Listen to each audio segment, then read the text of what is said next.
Hello everyone, welcome back. It's been a little bit since my last video, so I thought it might be appropriate to come back from this break talking about the idea of rest and relaxation and why these things are important from a psychological standpoint. Before we get into the video though, I do want to let people know that I am running a sale on my coaching and assessment sessions from my website asurapsych.com or chrisgpsych.com. Both of those work. If you go there, click on the link, and then book a session with me using the code GIFT, you will get 20% off any of my coaching or assessment sessions. So if you've been thinking about learning more about yourself, finding out your personality type, or working towards one of your goals, and you'd like to have me help you with that, then consider checking out that link in the description box below and using code GIFT to get that discount. So let's get into talking about rest and relaxation and why they're important. Rest and relaxation can mean a lot of different things to a lot of different people. When I talk about relaxation in this video, I'm more so talking about rejuvenation, or the idea that you are resting your body in such a way that you're going to be working back towards your baseline of psychological or physiological well being. So, if you're not doing so well, you're stressed, you're angry, those sorts of things, these are going to be the activities that you do that bring you back up to that baseline.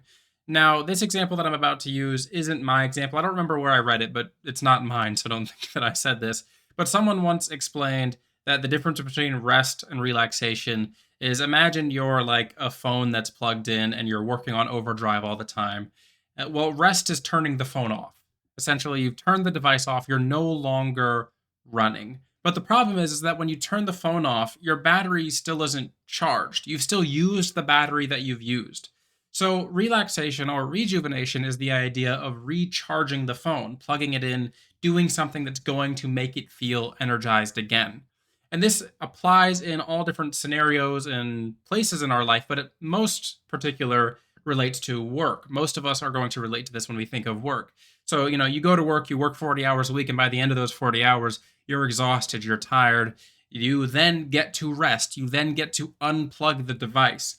But what many people don't do is they don't think of a way or even have time to relax or rejuvenate, to recharge that battery to a state where it is functioning as it should be, or even better than it usually is, because they think they've been at their baseline for a long time, when in reality, they've been below that baseline because they haven't had a chance to relax, rejuvenate, and recharge.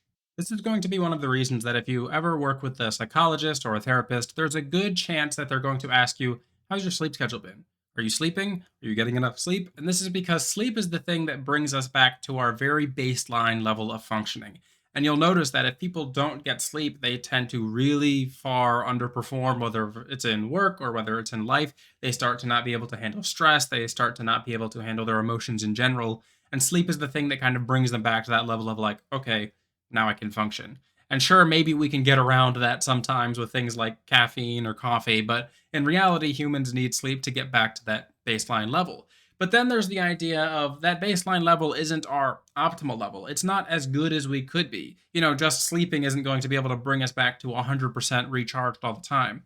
Sometimes we need to engage in an activity or something that we enjoy that's going to bring us above just the state of, okay, I'm rested now.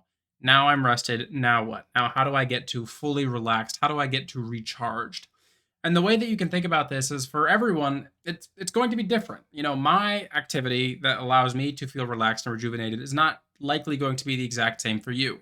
So the way that you can find this, the way that you can find the thing that helps you feel relaxed or rejuvenated is think about what is something that you do or want to do even after a long day of work or school when you're already tired.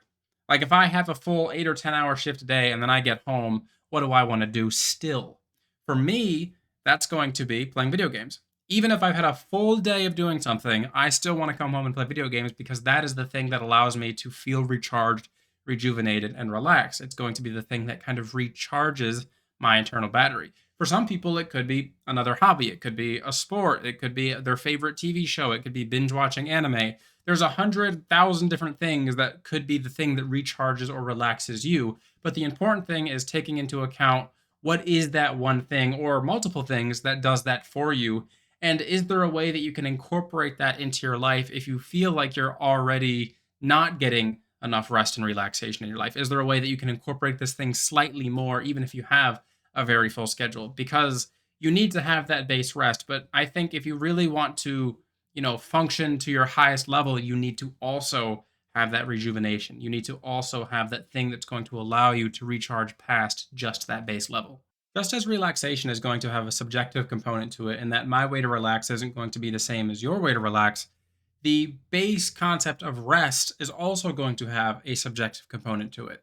So let's think about it through the phone analogy again. So let's say you're a phone and you have 52 apps running and your battery is draining. What are the apps that you can close that are going to save your battery the most compared to someone else with a different phone who has different preferences and priorities? That's the way that you can think about what you can do to get back to that basic level of resting. What can I do to stop draining my battery as quickly as possible? Is there anyone in my environment who might be able to help me pick up on the things that are draining my battery? For most people, we all have things that are universally draining. Work. Yes, there are people out there who have jobs that they love that are relaxing and rejuvenating to them. But for a majority of people out there, work is going to be the kind of one big app on our phone that really drains our batteries. And there's not much we can do about that because we have to get paid. But there are things that we can do around in the rest of our life that can lessen the struggles that we're facing in terms of how we're feeling and making us feel more drained. There's going to be things that we can do, whether it be with a partner we have, with a family member, maybe even with a therapist or someone close to us, a friend, that we can talk to them about, or maybe we can ask them help for that are going to ease those burdens. And having someone to help you ease those burdens can be a huge thing. Say, for example, I really am not a huge fan of doing laundry. It's probably one of my least favorite things to do. So having my wife help me with that is a really big help, and it makes me feel a lot less drained. It's one of those things that's like, that's the one thing that I really don't have to worry about. And for her, there's things like bills and taxes that she absolutely hates doing that really drain her. She can't deal with them at all. And I'm happy to pick up on those things. So it's like, okay, I can deal with the paperwork and the bills and the taxes, and you can do the laundry and we can deal with that and everything will be great. So having those kind of mutual, two-way street helpful relationships with either a significant other, a friend, or even your family member can be something that can really help you not feel as drained. And that's really the one thing that you want to take away from this segment of the video is that you want to see and find the things that are really draining to you and see if you can alleviate those. Because if you can alleviate the things that are most draining to you in life, then you'll be able to get better or more quickly back to that level of rest, to that level of, okay, now I'm back to my baseline. And then once you're at that baseline, then you can go to the relaxation and rejuvenation stage where you're saying, okay, now I can get above that baseline. So essentially, get rid of the things that are most draining to you, or see if you can minimize the damage caused by those things. Then, once you're back at that baseline, then you can start to enjoy the things that are going to be more relaxing to you because maybe you'll have more free time, or maybe you'll be able to engage in those things more often. As a kind of final note here, I do recognize that there are times in our life where we're going to have to work on overdrive a lot. Maybe you're a graduate student, maybe you're a college student, maybe you're a parent working a job, these sorts of things. There are periods where you're just not going to be able to get back to that baseline, really, no matter how hard you try. Like, you can really, really try. It's not going to be there right now. But what I encourage you to do if you're in that kind of state in life is just to think, okay, this is just now. It's not always going to be like this. And there can be lights at the end of those tunnels. And that's something that it's really important to keep in mind if you're at one of those states right now, is that just because you're working at 120% and your battery's never recharging and you're never getting that rest right now, doesn't mean it's always going to be like that. And there are resources and people out there who could help you in those situations.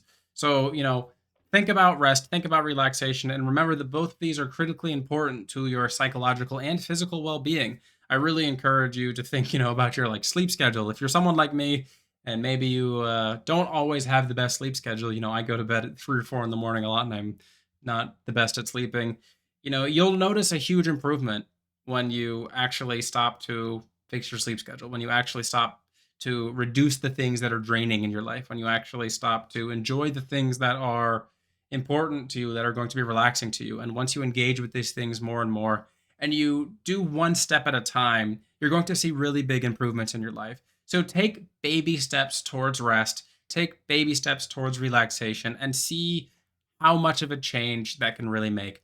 And that goes back to this concept that I had discussed on the channel quite a while ago called positive feedback loops, where if you get into a positive mindset, if you're doing something positive, then that will continue to snowball into more positive and positive things in your life. The more that you get yourself into that mindset of things are going well. So get your rest, get your relaxation, and then see how well things in your life around you are going to turn out because now you're functioning at a base level or higher.